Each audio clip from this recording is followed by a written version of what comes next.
Hello everybody and welcome back to the United Stand and happy Friday. We are one step closer to seeing Manchester United back in action and we are going to talk about it, but we have some Manchester United news and transfer news to get into this morning. Ivan Toney, could he be up for a January move? There really could be something in this, so let's discuss. Would you take Ivan Toney in the January transfer window as another option to Benjamin Sesko, and how likely would that be, especially with the recent blow to the idea of us getting Semenyo in? Ben Jacobs said that we were open to bringing Semenyo in and that we were considering it. Of course we were. We've held a long-term interest in him. But are Manchester United going to prioritise their transfer money in that area? Well, David Ornstein spoke a little bit more last night and he said as much as Manchester United appreciate the player, it looks like it's more going to go in the direction of Liverpool or Manchester City. Is that a blow? I do feel like we need another forward player. I do feel like we need somebody else to bolster the attack, especially if Mbeumo is going to be out at AFCON. I know it's only short term, but looking ahead to European football, it's best to get quality in. With the Semenyo blow, would Ivan Toney be a good figure to bring in? I mean, experience, not going to be around forever, could benefit Benjamin Sesko. I know he's not always been a popular figure, but he can score goals and he's got a relationship with Bryan Mbeumo as well. Get in the comments if you would do that. In fact, I'll run a poll on that. We also have Angelo Stiller. Could there be a blow in that transfer as he prefers another side to move to? And could there be a little bit more in the Rúben Neves story than we originally thought? Ben Jacobs seemed to pour some cold water on it yesterday, but this news does keep coming out, so we will touch on it. And of course, a little bit about Amorim going into the Everton game. I cannot wait to watch Manchester United back in action. Hello everybody, I'm Beth. If you're only just tuning in for the first time, this is the United Stand and we're going to get into everything Manchester United related this morning. Hope you're all doing well. Hope you're excited for a good weekend of Premier League football. Is everyone excited? What are your plans for it? My plan is couch from 12:30 until Monday morning, and then I'm in the United Stand studio ready for that Manchester United game against Everton at Old Trafford. I can't bloody wait for it. Anyway, get your comments in, smash your votes in the poll and let me know, and let's get into the news. So I'm going to start off with, I'll bring in the Semenyo stuff first, just so there's clarity on that, and then it'll lead me into speaking about Ivan Toney. So, Antoine Semenyo, this is what Ornstein had to say about the transfer.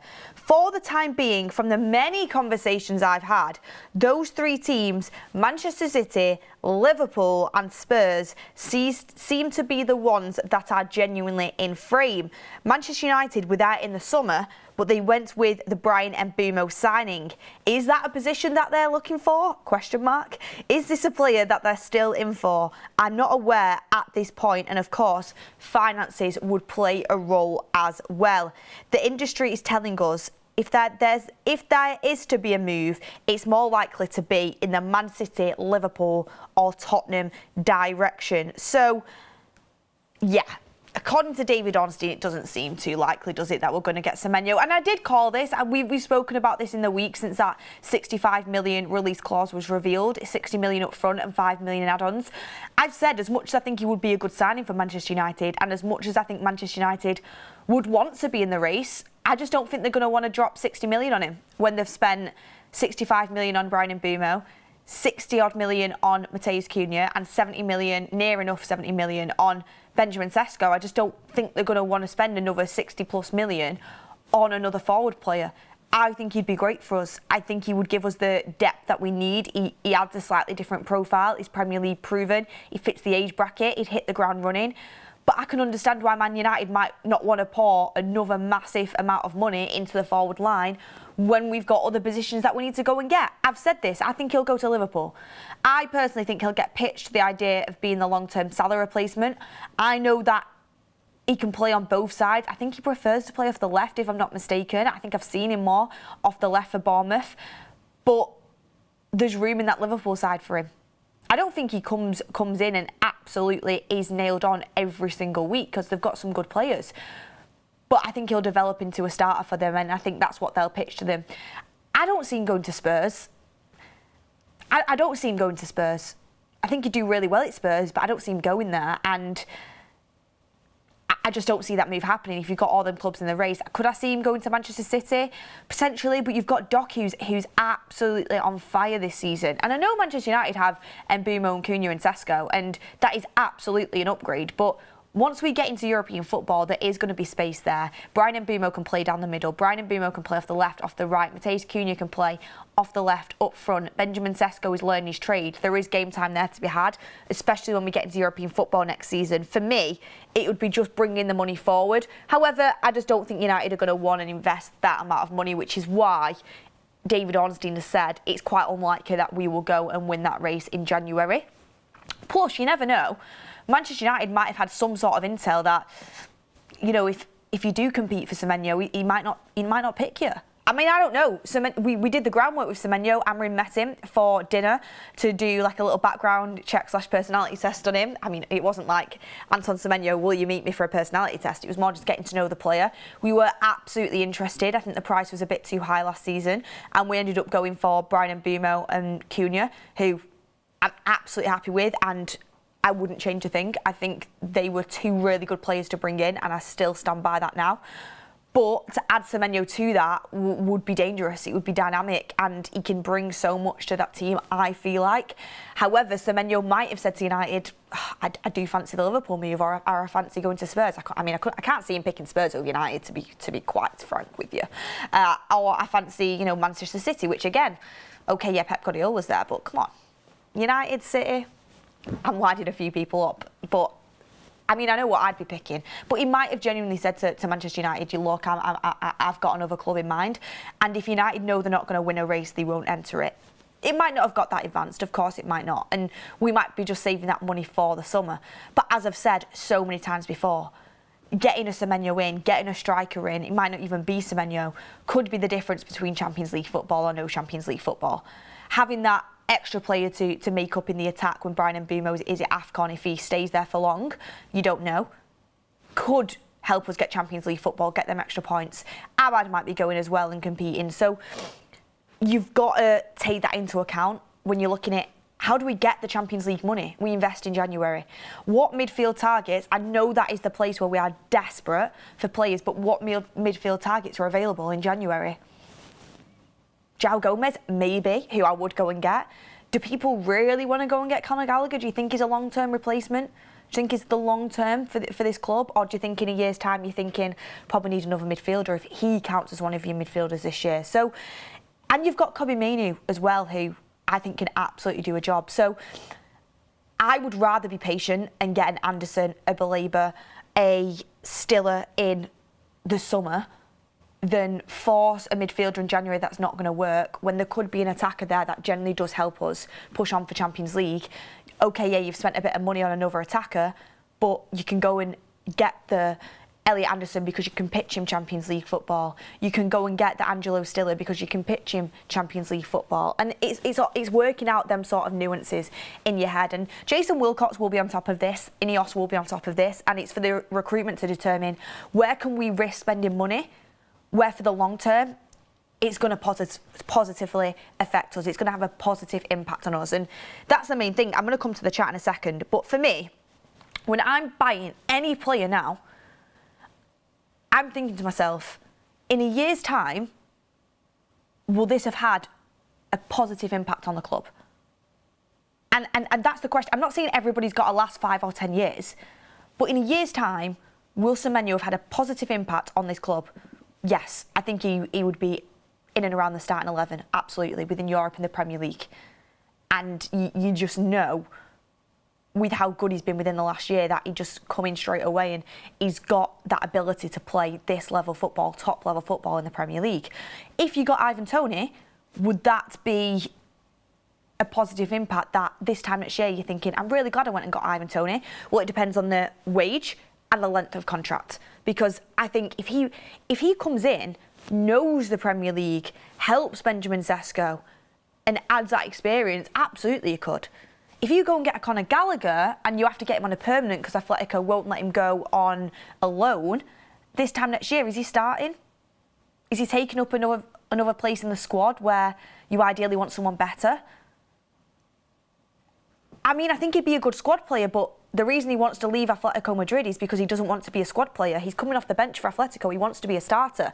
This time next year at United, is he going to be a starter? No. So you've got to weigh up at every transfer. I don't want any stopgaps. And when I say stopgaps, people might think Ivan Toney is a stopgap. It depends on the length of a contract. If he comes in and he does well, he helps us go out and it's not something massively long term, that could be a huge boost. With Conor Gallagher, if he came in for a loan and it was a straight loan from January till the summer, that'd be a boost. It absolutely would be a boost. If it was a permanent deal, are we scratching our heads in a year's time thinking, where does he play? And he's kind of not happy, he's now a squad player, and is it worth it? Or is it worth going for someone permanent who's massively going to improve us for a long period of time in the January, and then focus on your midfield targets in the summer, the ones that you really, really want? But anyway, get your votes in the poll. I'm going to move on to Ivan Toney in a second. That was just the recent news about Semenyo that I wanted to bring in. It is looking unlikely, but, you know, we're going to cover all the news stories here on the United Stand, and I'm still vouching for it. I would still do it, and it's all about fan opinion. I know a lot of you wouldn't. The community is pretty split. Some of the community thinks we should spend the money elsewhere. I know Goldbridge wouldn't do it. I've been tuning in from Central Park and Brooklyn Bridge, and I know he wouldn't do it. So the United fan base is pretty split on this, and I feel like that kind of emulates what United's collaboration recruitment team will be like right now, because Amorim, Wilcox, Barada, everybody else in that recruitment team, they all sit down and they come to a collaborative conclusion on targets. We all know Amorim wanted Emi Martinez, Jason Wilcox pushed through Senny Lamans, Ruben Amorim wanted Ollie Watkins, and Christopher Vell pushed through Benjamin Sesko. But also Amorim will have a say as well, like it's collaborative. There might be Jason Wilcox and Omar Barada there saying, look Amorim, Ruben, I don't think they'll call him Amorim to his face, look Ruben, we've shifted nearly 200 million on forward players in the summer. I don't think we can give you another 60 to spend on Semenyo. And Amorim might be there saying, yeah, but if you do spend that on Semenyo, I could get you Champions League football. Then you've got more money to help me even further in the summer with the midfield.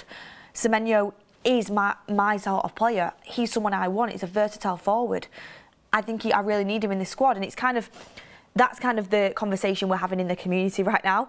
And I can imagine they're probably the conversations that are happening behind the scenes. Amorim, this is an opportunity where we can go and get him. I won't say once in a lifetime, I think that's a bit extreme. But this is a one-time opportunity, there's a release clause. I wanted him in the summer. I want to add another fast, flowing attacker. Can you go and get him? Kind of really need to save for the midfield, Ruben. And that's the conversations I feel like will be going on. Getting some super chats in. Tom Grant says, hi Beth, is a loan option for Toney, i.e. like Gallagher. I mean, we're going to get into Ivan Toney news in a second, so we'll get into that. Thank you, Tom. Daniel Thompson says, hope you're well, Beth. You, Terry Mort, have been brilliant as always this week. You're all a credit to this community. Teamwork makes the dream work. What a lovely, lovely super chat, Daniel, and thank you for all your support. It doesn't go unnoticed. Thank you for all your comments and everybody in the community who has been supportive this week. I know people have been missing Goldbridge. He's like the boss of the channel does the most shows, and everyone's been missing him, but he's had a great week away. He's landed safely in the UK this morning. He's ready to do the presser this afternoon, and he's had a lovely time, and I think everybody needs that little bit of a reset, and I think the community has been really understanding of that, so thank you very much. Paul Lynch says, well done on filling in this week, Beth. Previously would have been against Toney coming in, but over the last few months I've changed my mind. Experience, and most importantly, Premier League experience, and that's a plus. There's nothing better, Paul Lynch, of somebody saying, you know what, kind of was against that, but I've changed my mind. Some people will die on a hill. Some people aren't open to changing their mind. I feel like I change my mind quite often, and sometimes that can be looked down upon, but I think it means you're open to new possibilities, you're open to different points of view, and the domino effect, when things change, you can open your mind up. So we are going to talk about Toney, because I remember way back when, and not to be that person that's like, I told you so, because there's plenty of things I've been wrong about, and I will hold my hands up and acknowledge that. I'm not going to go into detail about them again. However, way back when I was pitching for Ivan Toney, I think it was before Rasmus Højlund came in actually, and I was saying, go and get Ivan Toney. Premier League experience, he's going to score goals, it's near enough guaranteed. He's at the age where he's in his prime, and he's got some really good years ahead of him. People thought, is he a bit too old? Has he got an attitude problem? And I was sat here saying, I've spoken to Brentford's director of football. He's captain of the club. He wouldn't be captain if people didn't respect him in and around the building. Yeah, maybe he has a little bit of a arrogance when he's playing, but some of the best players did and do. I mean, I'm not comparing Toney to Cantona in any stretch of the imagination. Cantona is clear, but Cantona had a bit of a attitude to him. Sometimes when you're a top level attacker, you have that little bit about you. But Ivan Toney was captain for a reason, and it's because he was very well respected inside Brentford and was a top professional, I was told. But there was always certain perceptions about him for sure. And Jared has said when is Mark back? Jared, I've just told you he's back for the presser, so yeah, he will be there if you're missing him. He'll be back for the press conference and he'll be reacting to that, so make sure you tune in a little bit later. I think it's about 1:30. You have Yami says, treat Toney as an emergency backup. We only loan him, not permanently sign him. He is not for the future, but an additional forwards options is great for Amorim. Thank you everyone for all your love and support in the comments. I really do appreciate it. It doesn't go unnoticed. I love speaking to you guys and I've loved doing the morning shows. I really have. It feels like you start your day in the right way. You're fresh. There's new news coming out from the overnight and everyone's just excited to attack the day, in the words of Gary Neville, and it's nice to kind of speak to everyone on an early morning show. I've really enjoyed it. Just checking Ivan Toney's age here. His age is 29, so yeah, he is a...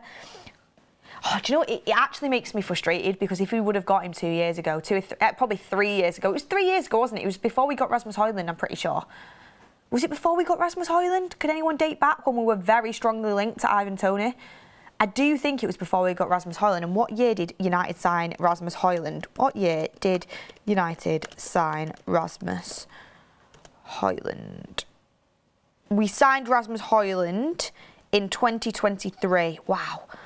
It's nearly 3 years ago. Crazy. So about 2.5 years ago, 3 years ago, I remember at the time, I think he was like 27 actually, when I was looking at him originally. That would have been the perfect age to bring him in.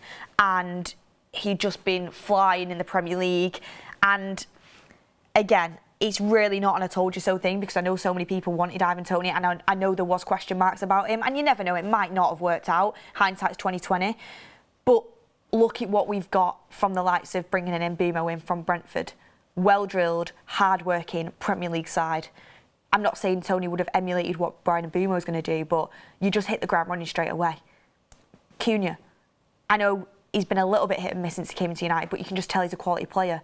Wolves, hard-working, Premier League side, comes in straight away, knows what the league's about, hits the ground running. And I think we've missed that opportunity with our strikers for a long time now. It's like Manchester United are allergic to going buying a striker from the Premier League. It really is. Rasmus Højlund, a prospect. Benjamin Sesko, a prospect. And we keep buying these prospect strikers, and don't get me wrong, I really, really, really hope Benjamin Sesko turns into the player that we've scouted. And I do want to trust Christopher Vivell because he's got a great track record. But at United, sometimes you need to come in and you need to hit the ground running straight away. It's such a pressurising position in the team. The striker and the goalkeeper, there's so much pressure on them. And we've got two young players in both positions. Sonny Lammens just seems to be like nothing can faze him. Benjamin Sesko, he's adapting to the Bundesliga and he's a young player. He's a young player that's adapting. So you can't expect the world from him straight away. People talk about Erling Haaland. He's an exception. He's an absolute robot. So I think sometimes people get carried away. And I've seen something before. Like you can tweet on X, oh, I really fancy pancakes this morning for breakfast. And someone will reply saying, what do you have against waffles? Why do you hate waffles so much?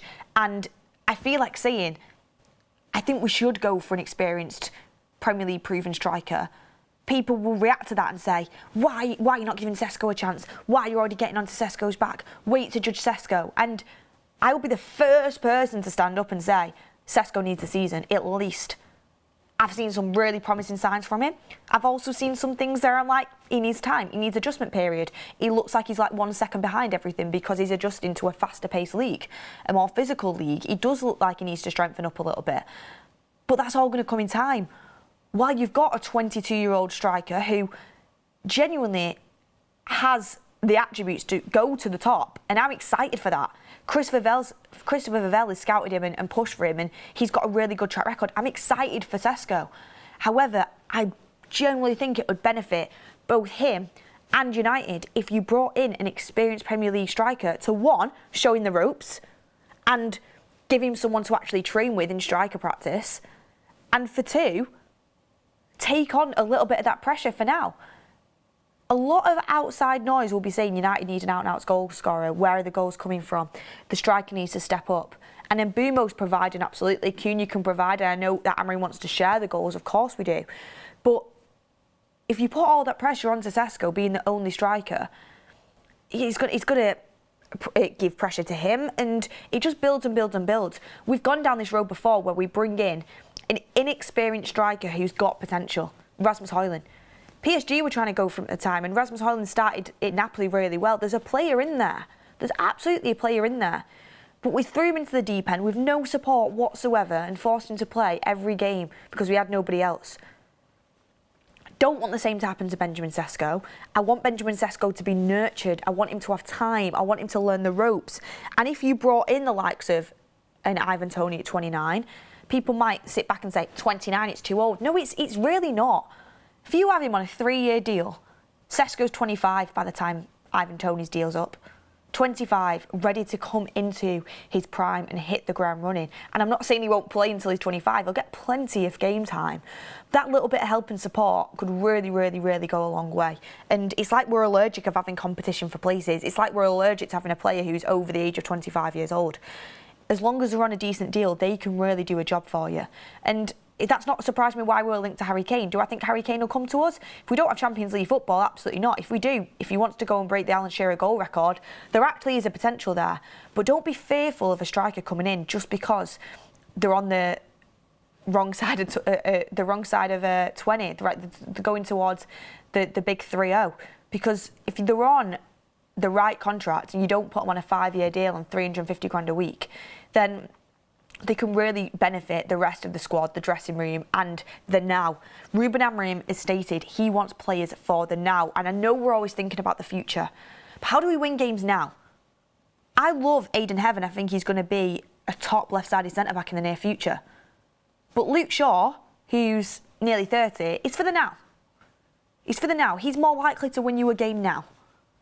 Look at the midfield. I really want to bring in an Elliot Anderson and an Angelo Stiller in the summer.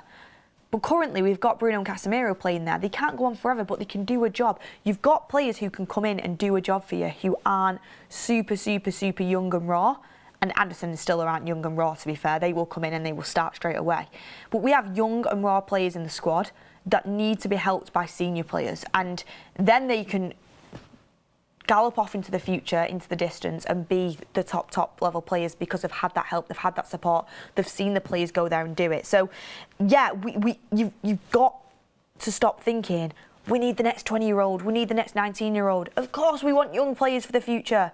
But for them to be successful in the future, we need to get back into the Champions League. We need to climb the table. And again, that's why I was an advocate of Ollie Watkins in the summer. And don't get me wrong, I'm not absolutely gutted we've not got Ollie Watkins. I don't think he's the absolute top-level striker that we'd look for. He was probably more of a just here and now signing for the next few years. But you've got to walk before you can run. United finishing 15th last season. How do we now get into European football? And this season, I think the expectation was probably Europa League. I'd like to push for further.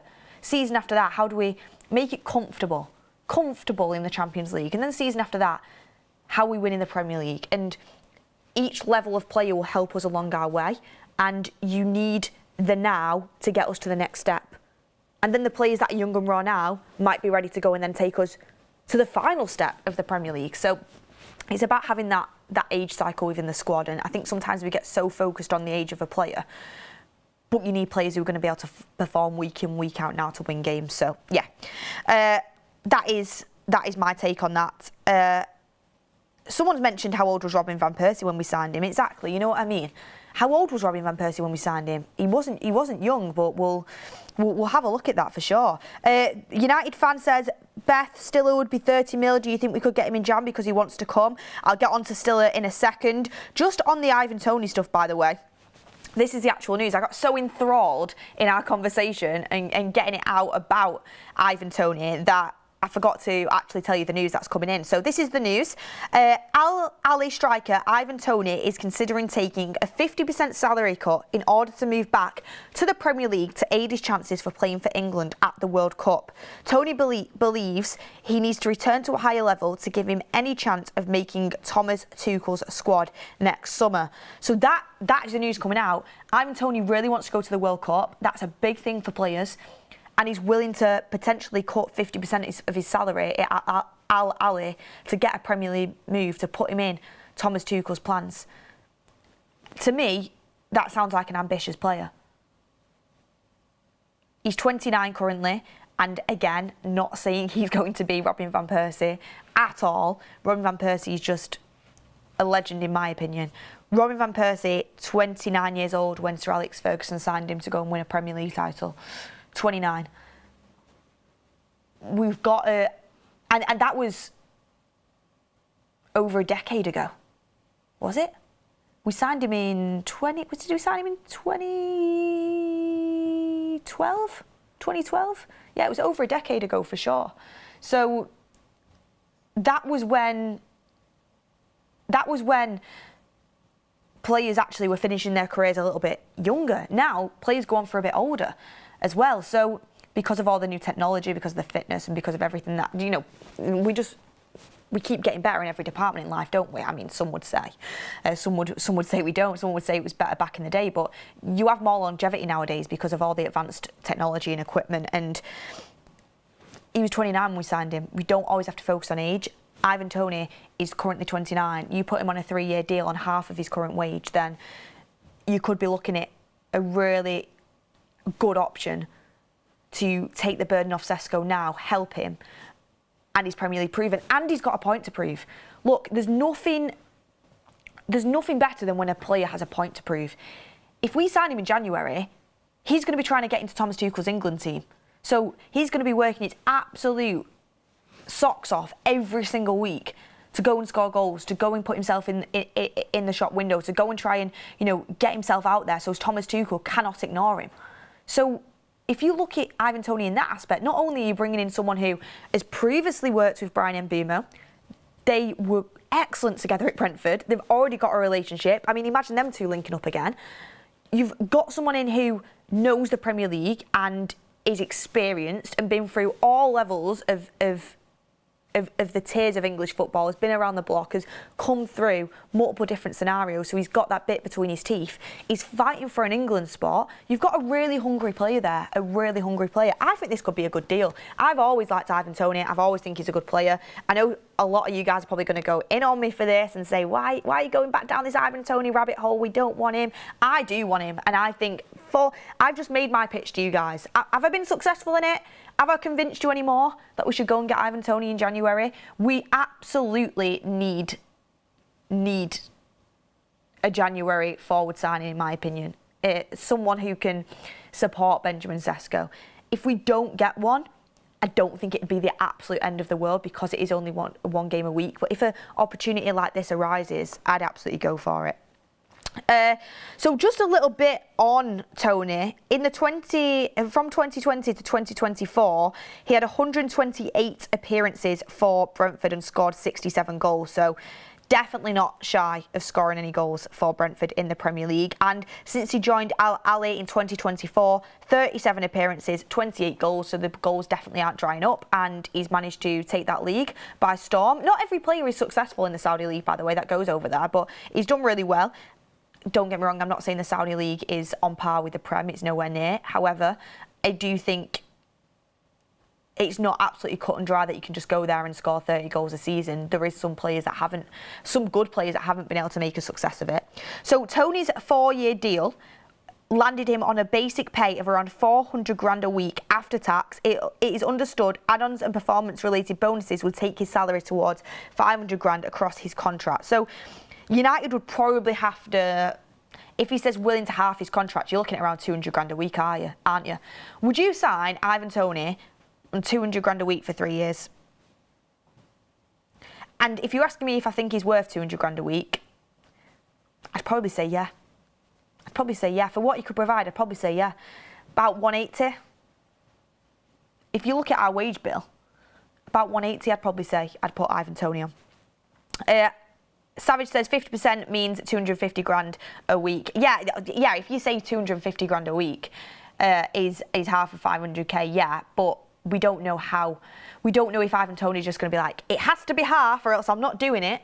You know, you could offer him a little bit lower than that, and he might take it. So I'm just kind of looking around a realistic scenario for Manchester United. Ian Tracy says, we've been here before under the Glazers where the club won't push to get a player in January to help the team kick on. Ineos need to change this. And if they did change it, they'd get a lot of respect off the fan base and they'd get a lot of plaudits. They've already changed a lot with our recruitment team. It's the best thing Ineos have done since they've come in. The best thing Ineos have done since they've come in is improve our recruitment strategy so we're not a laughing stock in the transfer windows, and we actually are recruiting way better profiles of players for a better cost, and they are adjusting our wage bill, which is going to help us provide money to buy more players that suit the way Amorim wants to play and are actually going to be good signings for the long term. And obviously the revamp and regeneration of Carrington just looks top class, and we need to be best in class in every area. So they have done some good in Ineos, of course they have. They've done there's been questionable at times, yes, but they have shown how they can be different and way better than the Glazers. And if they push for improvements in January, and I'm not talking bit part players that we're going to regret signing, because I don't want to do that. If we're signing someone, I want to be absolutely sure that they are going to be positive for this team for the future. But I do think if they actually show that they're willing to boost Amorim's charge for Champions League football in January, they'll really show themselves of being them ambitious co-owners that are really thinking about the football inside of this football club, and better than what we've had previously, which isn't hard to do, to be honest with you. The one thing I would say with Ivan Toney is if he does leave, I think there's something about Saudi. I'd have to go and look it up, but there's something about Saudi where if you leave within a certain time period, I think it's under a year, you have to pay quite a big tax bill on your return back to England, because he's been earning tax-free over there, whereas with England, there is quite a hefty tax bill, everyone. I mean, if you live in the UK, you would know. Frustrating. So there's something to do with the tax where Ivan Toney would actually have to pay quite a big tax bill, which is another thing to add into the equation. He clearly wants to go to England, though. So for Ivan Toney, I think if he puts it out there, he's willing to take a wage cut to come back to the Premier League. I do think clubs will be interested. I think Manchester United would be interested, and we should be interested.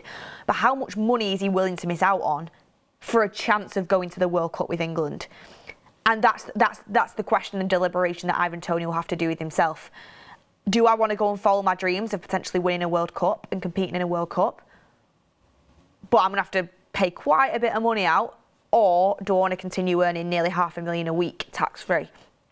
And that's the question that Ivan Toney will have to ponder, I suppose. What would you do if you were in that situation? Would you cut your wage and come back and try and get into the England squad to go to the World Cup?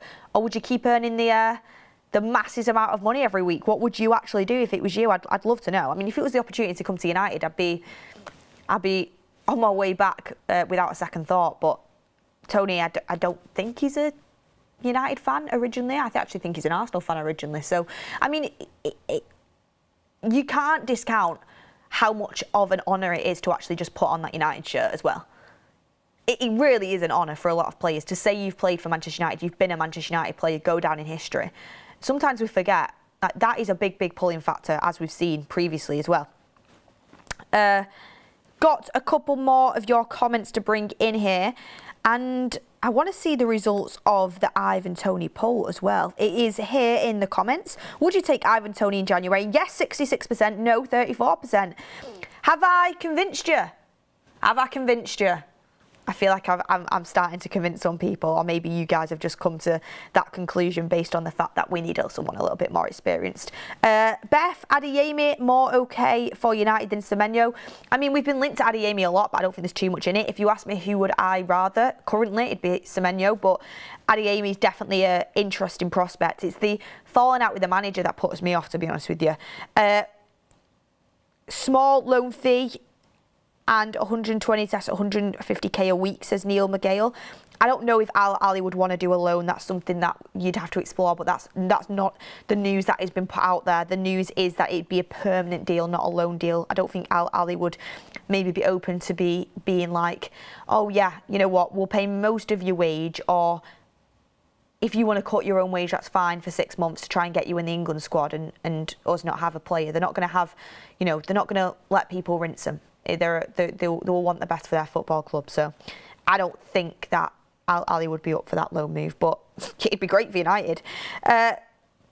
Not worth 200 grand a week for his experience and the amount of goals he'd score based on our wage bill. I would say he probably is. Lawrence says Old Trafford is a graveyard for centre forwards. Yeah, is it because we've not invested in the right ones? I do agree we've got to create more chances. Absolutely, and that's been an issue for years. But look at what Ronaldo did. And I know it's Cristiano Ronaldo, but Cristiano Ronaldo, an experienced goal scorer, one of the best goal scorers, if not the best goal scorer of all time, I have to admit. But he was an experienced player, and in a terrible United team, scored many goals and still got criticised. So it's a tough job, of course it is, for any striker coming in. Savage says Toney's not taking anything less than 250 grand a week. Well, when you've got an England World Cup opportunity coming up, you never know. I do think it'd be around 200 grand a week, but let's see. Just with the contractual clauses, I have got a little bit of information on that. So with the contractual clauses with Saudi, many Saudi deals include clauses that backload wages and bonuses, which are only paid if the player stays for the full duration. Leaving early means forfeiting a significant portion of his potential income. Financial repercussions, agents have noted that the cost of leaving early would have to be accounted for in negotiations, suggesting potential buyout clauses or recompensation payments to the club. And with the tax implications, players returning to countries with a progressive tax system, such as the UK, could face unexpectedly large tax liabilities if their departure is not carefully managed, potentially nullifying any financial gains from the move. So it just depends really on whether his agent could get him out of there without losing loads of money. It's a difficult deal. The more you look into it financially, it's difficult. But if you just ask me straight up on a footballing sense, Ivan Toney, 3-year deal, 29 years old, experience for Benjamin Sesko, Premier League proven, got that connection with Bryan Mbeumo. Would I take him at United? Yes. Would he improve our front line? Yes. Would he start? I think so. And he would help Benjamin Sesko progress into the top level striker that I think he can be. So I would take him for sure. Sadsack says, and I don't mind because everyone's entitled to their own opinion, Beth, your past picks on signing have been awful. Have they? Have they been awful? Because the only awful pick on signing that I've ever done is Onana. And I stand by that now. One bad pick out of how many years I've been on the United stand, I don't think is bad going. I was advocating for Bryan Mbeumo for I think a year before he came in at United, if not longer. Was he a bad pick?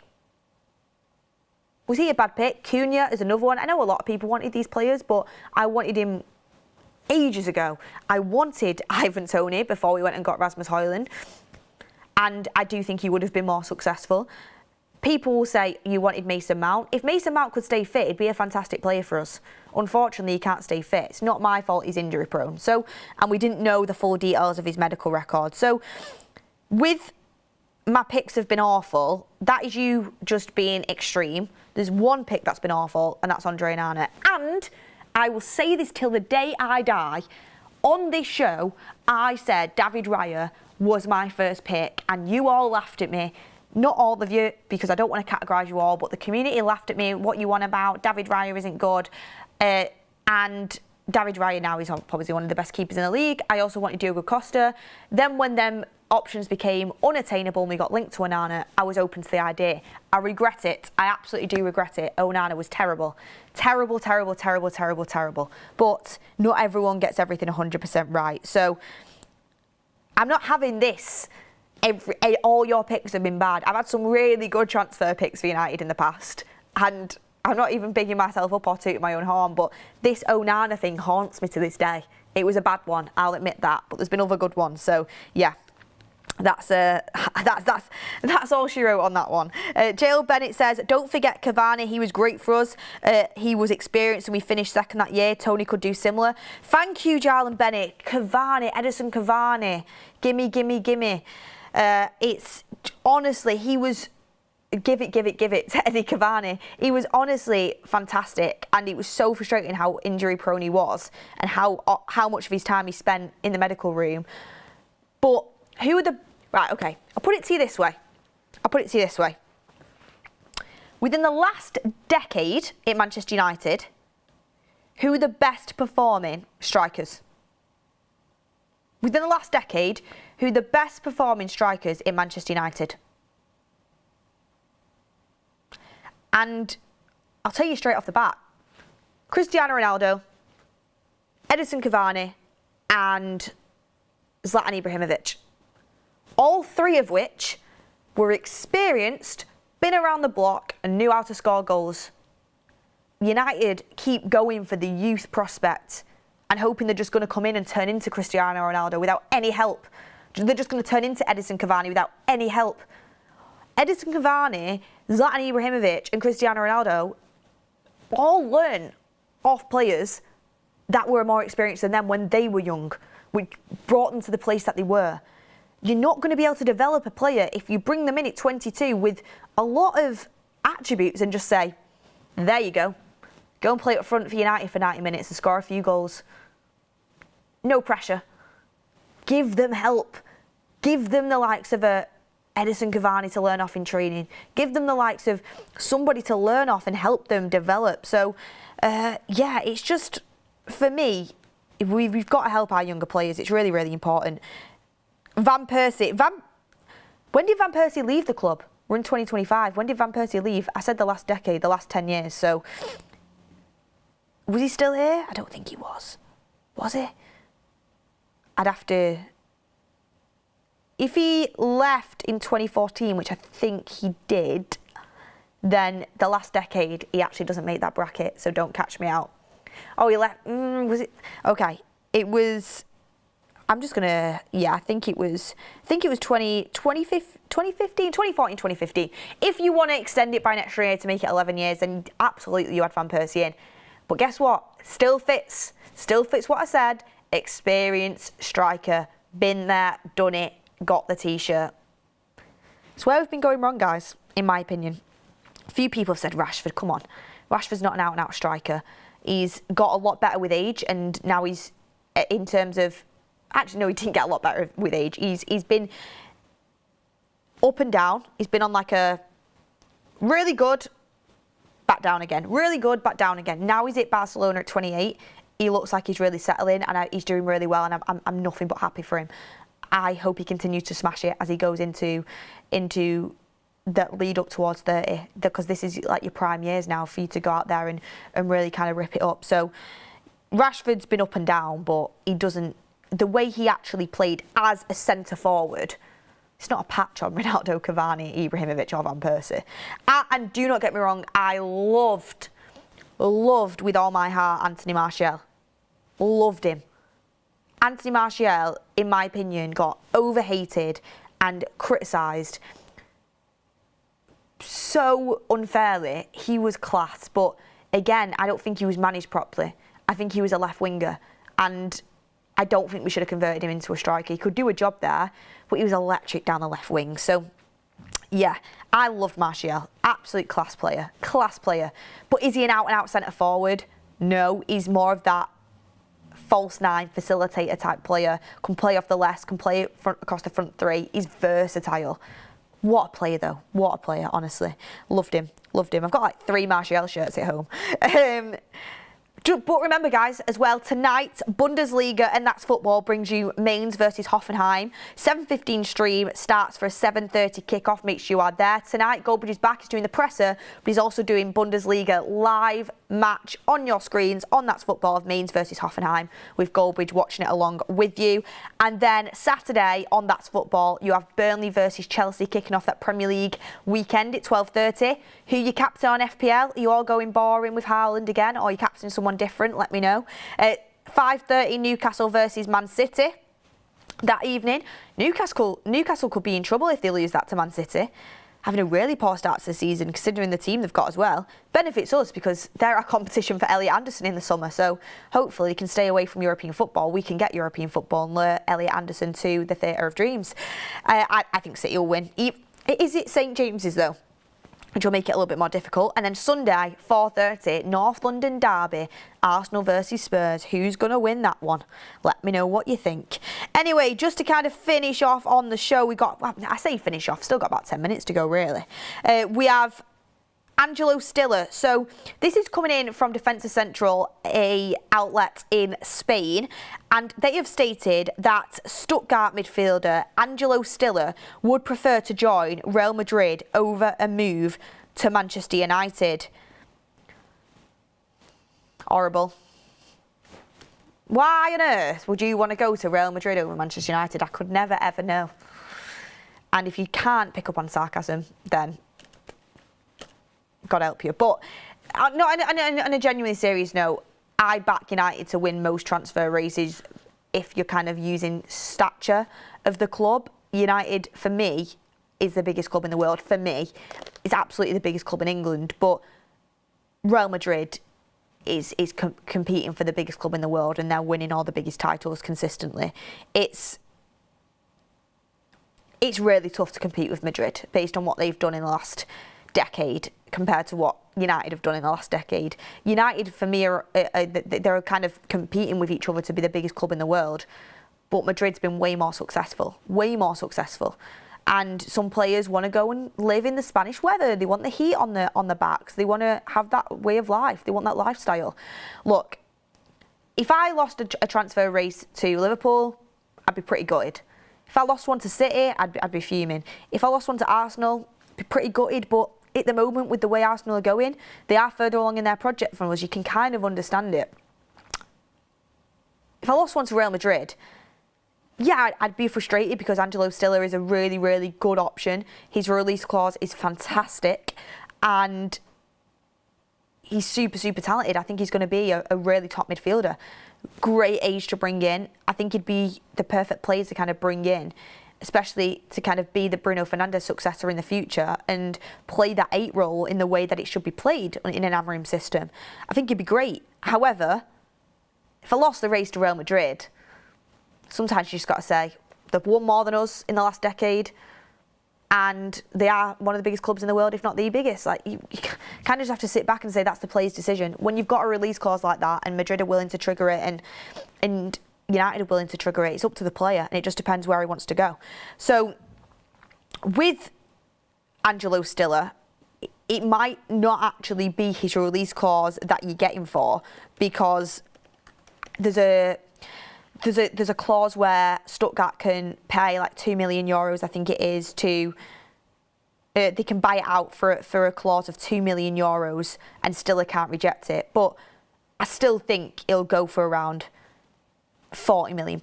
If they do that, it'll probably go for around £40 million. I think Angelo Stiller, I'd be gobsmacked if he went for more than 50.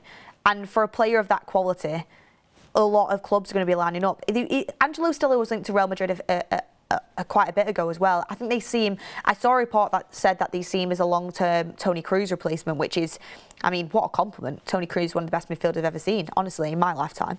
So what a compliment there. I'm still gutted that we didn't get Tony Cruz back in the day under Louis van Gaal, but I digress.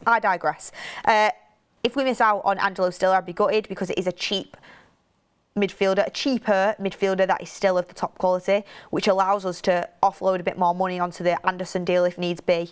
So I said this a few weeks ago. My top picks for the summer would have been Angelo Stiller and Elliot Anderson if I was buying 2. If I miss out on Stiller, I'd be a bit gutted. We have to go and get Anderson. There's still some really good names in the mix, but Balaba's going to be super expensive, and I don't think we should break the British transfer record for him currently based on his form.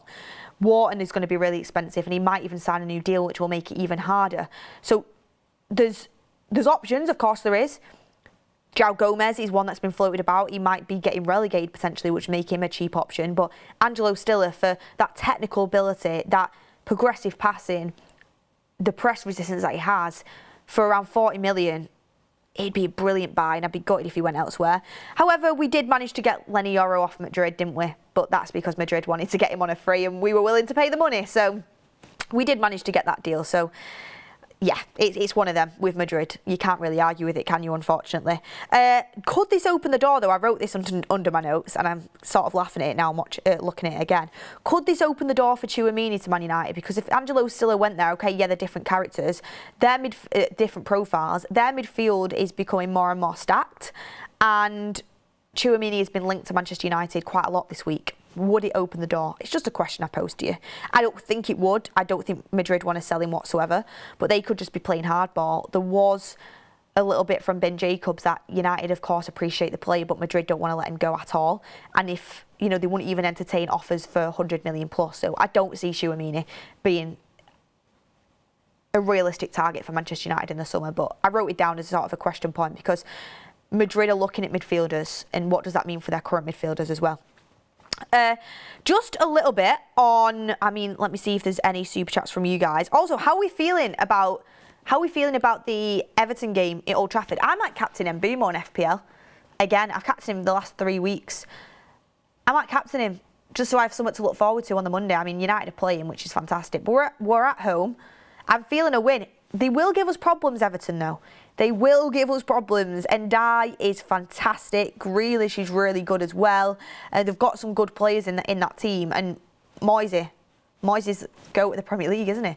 He can set up a team to go and cause you a few issues. However, I do actually believe that we will win that game. I think everyone's gone off on international break. They've had some really good games for their countries. Everyone's on fire. Senil Armans did brilliant in his debut for Belgium. Bruno scored a hat-trick. Dorgu scored. Other players have been doing really well too. So I think everyone's going to come back fit and firing. We're at Old Trafford. The fans are going to be behind us. I think we will get the win. Might just captain Mbeumo for the thrill of it all. St James's Park for Haaland. Will he do it? Will he bag? He probably will. He's a robot, isn't he? But let me know what you would do. But just, I wanted to bring this in right at the end. And I noted it. It's what Amorim said on Ndiaye. So he likes to name drop some players. And this is what he said. He said, they, Everton, are really compact. You can see the results. You need to see the games to understand that 3-0 against Tottenham shakes head. If you see, it's the set pieces. I think Jack Grealish is doing really well. He can push that team, give weight to that team. And Ndiaye is an amazing player. They can put James Garner as right back, but also Jake O'Brien. I think it's going to be a tough game, and it's because of set pieces as well. So he's name dropped Grealish, Garner, Jake O'Brien and Ndiaye there for Everton. And do you remember when he name dropped Cunha? And for Nottingham Forest the other week, I think he name dropped Gibbs White and Hudson-Odoi and Elliot Anderson. Elliot Anderson we're after in the summer. He likes a little name drop Ruben Amorim, and I'm not saying United are going to be going getting Ndiaye in the summer because he plays in the position that Mbeumo does, and we are quite stacked in that area, and I don't know if we will go for that kind of play if we were going to get another forward in. However, I always find it really interesting when Ruben Amorim name drops these players, and I've watched a lot of Everton this season. Jack Grealish is absolutely killing it. He's a quality player. I remember that time on X a while ago, I got absolutely rinsed for saying he should be in the World Cup squad. He's fantastic. He's fantastic. It's not all about goals and assists. Yes, okay, they're great and they help win your games. But I feel like Ricky here, it's about how the team plays, and he just makes a team play so well. He's a quality football player, and Ndiaye is just fantastic. Just speaking, lastly, I'll leave you with this question. On James Garner, who has also been name dropped, on a free transfer in the summer, would you take him? His contract expires in June 2026.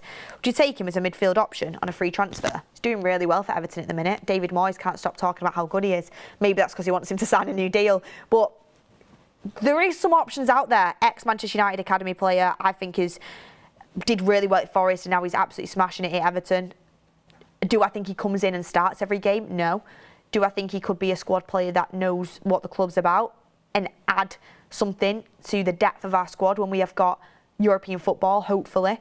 It's always fit, physically fit, good engine on him. Let me just check his age quickly. He is James Garner, footballer. Actor always comes up when I type in James Garner. He's 24. He's 24. By the way, he's better than Ugarte. He's better than Ugai. We paid 60 mil for Ugai and let James Garner go under Ten Hag. Ten Hag! That's another one maybe I got a little bit wrong there. I was really pitching for Ugai to come. I still think there's a player in Ugai, but he's just nowhere to be seen at the moment, is he? Anyway, I am digressing here, so I'm going to leave you all with that to ponder. Get your comments in, get your votes in. Please remember that Goldbridge is back for the presser. He's back, so make sure you tune in to see what Amorim has to say. Will he name drop anybody else before that Everton game that happens 8 p.m. on Monday night? Be here or be square on the United stand. It is countdown to kick-off at 6 p.m. and then an 8 p.m. kickoff. Goldbridge will be live for the watch along, back with you at 7:30. And like I said earlier on in the show, so much football to get into on That's Football, starting with the Bundesliga tonight. Mainz versus Hoffenheim, 7:15 the stream starts, 7:30 kickoff. You watching the game live on That's Football with Goldbridge commentating alongside you. Then all the Premier League games I mentioned earlier this weekend as well. Make sure you stay tuned. Thank you everyone for putting up with me on the morning shows this week. I have loved it. I have loved speaking with the community. I've loved discussing all things Man United. And you know what? They always say international breaks are boring, but I've had an absolute ball of a time with you guys on these shows. And I think we've got into a lot of important topics. So thank you for staying with me. Thank you for showing love on the videos. And yeah, I can't wait to be back with you on Monday night to see United back in action. Thank you everyone for watching, and I will see you on the next one.